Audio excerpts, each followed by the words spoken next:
Bali dito ilalagay yung bowl, yung isa na yon, pinaka-exhaust niya para malakas ang flush. Papunta doon sa labas. Puntahan natin yung labas.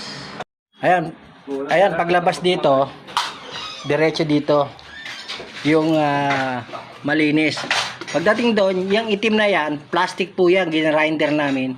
Ganito pala dito ang plastic ang ginagamit.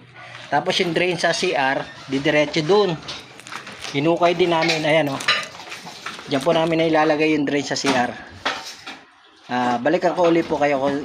Ayan, yung drain ng tubig sa shower, nailagay na rin, ayan o, naikabit na. Kaya pwede na itong tabunan. Ayan o. Okay na yung drain ng tubig. Kaya kumpleto na to, pwede na itong tabunan.